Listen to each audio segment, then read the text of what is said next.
Ti, iako misliš o sebi sve najbolje, ti si ipak daleko bolja duša i daleko bolje ljudsko, božansko i političko biće nego što to uopće možeš zamisliti. Zato bi trebao sebe upoznati da to možeš znati. Svi najbolji ljudi u prošlosti, i Sokrat, i Platon, i Isus, i Muhamed, su ljude učili i ljudima pokazivali znanje sebe, znanje života, da bi ljudi mogli sebe upoznati i iz tog razloga su o tome pisali, i iz tog razloga su o tome svjedočili na divan, božanski, veličanstven, anđelski način. A to znanje se i u ovo naše vrijeme otkriva i uvijek će se i u budućim vremenima pokazivati ljudima. Osim toga, danas 10. decembra ili 10. prosinca je Internacionalni dan ljudskih prava. Na današnji dan 1948. godine usvojena je Deklaracija o ljudskim pravima koja kaže da se sva ljudska bića rađaju slobodna, jednako vrijedna i da imaju ista prava bez ikakve iznimke. Deklaracija još kaže da ljudi imaju osnovna ekonomska, socijalna, kulturna, kao i građanska i politička prava. To je prvi put u ljudskoj istoriji priznato pravo svim ljudima na život, slobodu i na sigurnost bez ikakvih razlika. A to je veoma važno za Bosnu i Hercegovinu, jer mi to bez ikakvih razlika moramo i primijeniti.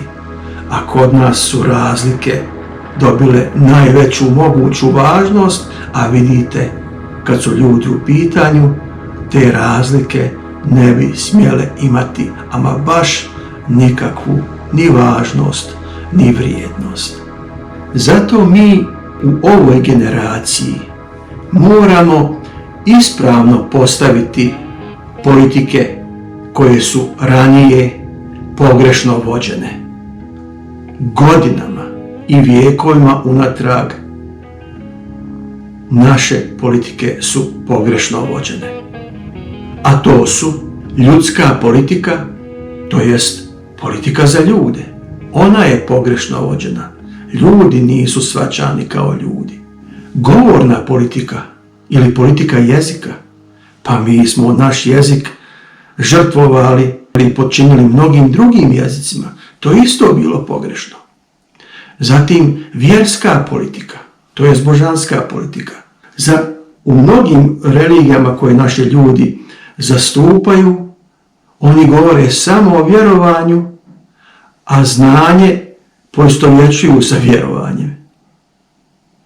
Znanje je spoznaja, a vjerovanje je vjerovanje. Vjerovati u novac nije isto što imati novac. Vjerovati u hranu nije isto što probati, jesti hranu. I mrtvacima vjerovati u zrak nije isto što i disati. Postoje ogromne razlike. Oni koji ne dišu ne mogu živjeti. To treba znati. To je razlika između vjerovanja i znanja.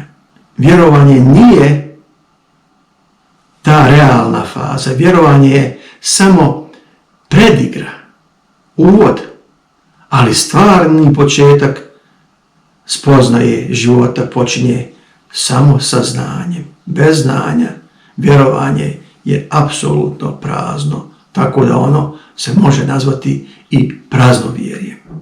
Zatim, nacionalna politika. Ona je pogrešno vođena. Mi smo nacije poistovjetili sa vjerama. Bože, sačuvaj.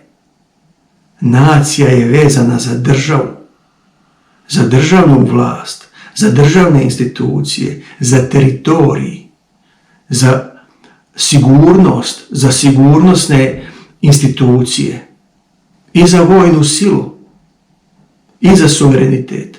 To je nacija. A vjerske zajednice nisu suverene, one niti imaju vlast, niti imaju vojsku, niti imaju svoju valutu, one ne mogu upravljati ljudima.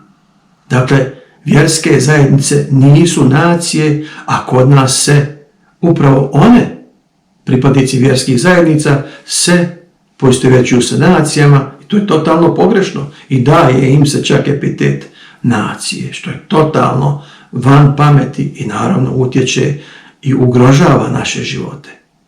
Ne može se ispravna politika obavljati na pogrešnim postulatima, na pogrešnim postavkama. Zatim, geopolitika je pogrešno vođena, posebno pomorska politika.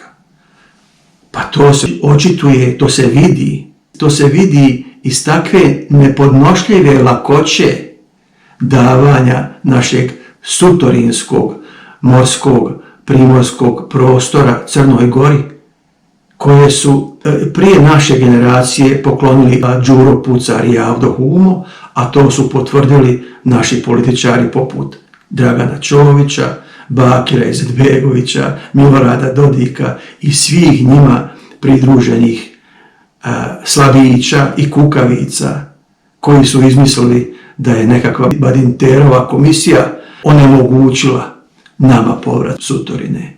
Što nije istina, jer u svakom pravilu, svaka čast Badinterovoj komisiji, ali svako pravilo ima i svoj izuzetak.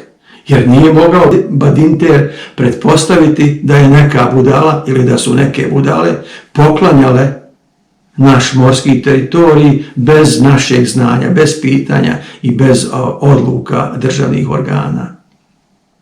Dakle, i to je bilo pogrešno. A ta pogrešna pomorska politika se još očituje i u morskim granicama koje smo potpisali 1999. godine sa Republikom Hrvatskom.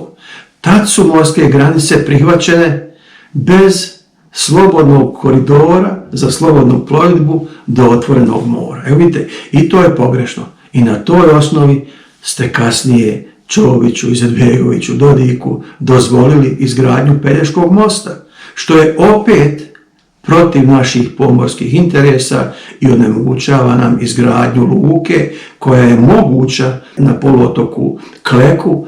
Ne govorim o Neumskom zalivu, nego govorim o Malostonskom zalivu.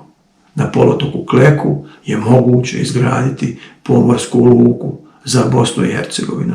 Ima sve potrebne dubine, zaštitu od vjetra, sve moguće uvjete, samo treba tunelima ispod zemlje dovesti saobraćajne komunikacije i luka se tamo može i sva potrebna infrastruktura se može napraviti na poluotoku Kleku, dakle pomorsku luku može imati Bosna i Hercegovina na svom teritoriju. Sve to pokazuje ta propast, loše vođenje pomorske politike, pokazuje, ili loše vođenje geopolitike, pokazuje da mi imamo neprijatelje u vlastitim redovima.